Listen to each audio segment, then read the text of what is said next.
Sarah Robinson huddled on the cold stone floor of the cavern, stunned that the villainous curator was, in fact, the small, blond, freckle-faced boy in a blue jumpsuit currently pinned under her stepbrother Marco.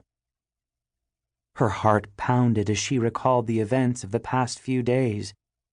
First on the list was the unexpected and brutal typhoon that swept their skipper overboard and led to the wreck of the moon flight, marooning them on a place they christened Shipwreck Island. They, being Sarah's father, John Robinson, his new wife, Ivana Murillo, and her two boys, Marco and Nacho, along with the skipper's big black dog, a Newfoundland named Ahab. Then came all the strange things they saw and heard on the island, leading up to their discovery of an unconscious girl on the beach. When she regained consciousness, Kashmir Bouchard told them how her grandfather Sarge owned a sailboat charter business and was hired by a man and woman who seemed like typical and snobby tourists.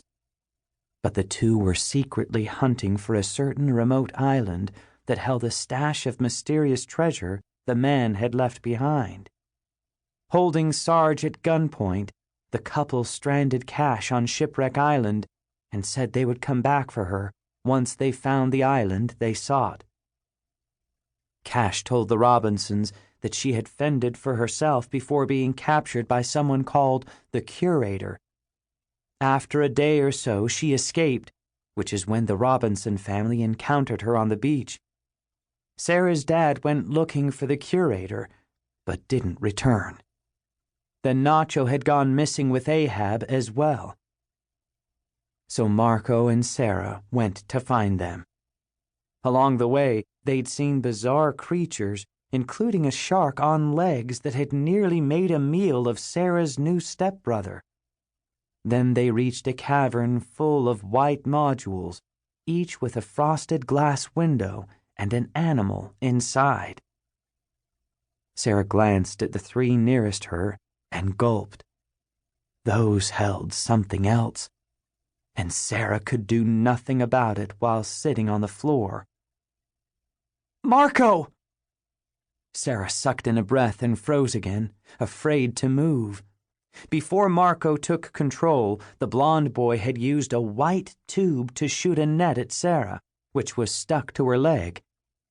Cash had warned them about the weapon, so Sarah knew that if the net became entangled with the rest of her, she'd be immobilized. Marco got to his feet and pointed the tube at the boy, whose eyes remained closed as his chest rose up and down. Marco glanced at Sarah. "Did you see that?" Marco could only mean one thing. The boy had actually changed bodies.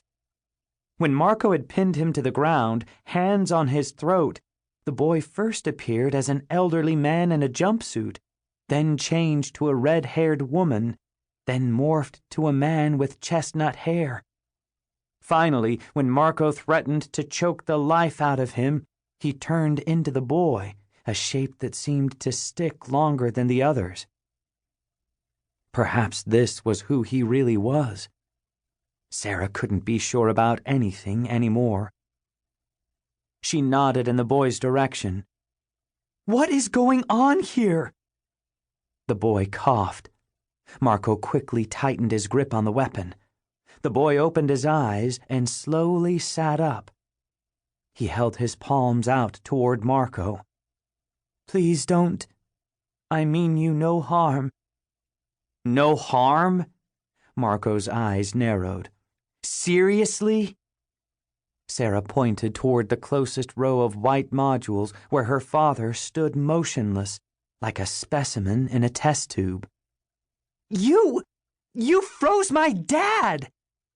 "And my brother." Marco pointed down the row.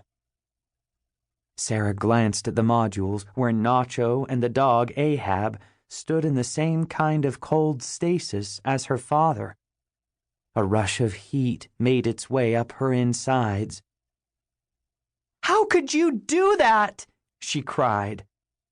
She took in the strange scene around her, all those containers, all those animals.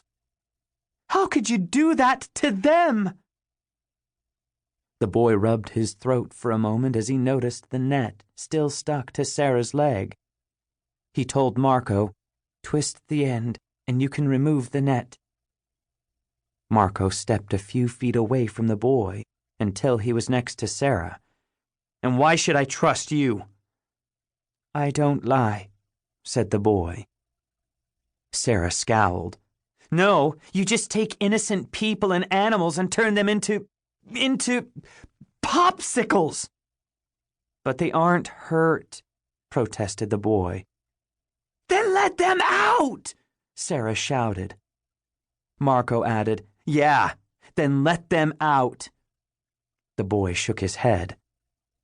Marco twisted the end of the white tube and pointed it at Sarah's leg. She gasped, "No, Marco, wait! You don't know what—" But before she could do anything, a puff of steam came out of the tube. Her leg tingled, and as she watched and waited with a pounding heart, the netting dissolved. Sarah exhaled. A knife that had been tangled in the net dropped to the floor.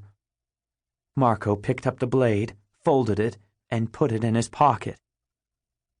Sarah rubbed her leg for a moment, then bent her knee a few times. Convinced that she was truly unharmed, she relaxed and took the hand Marco offered her.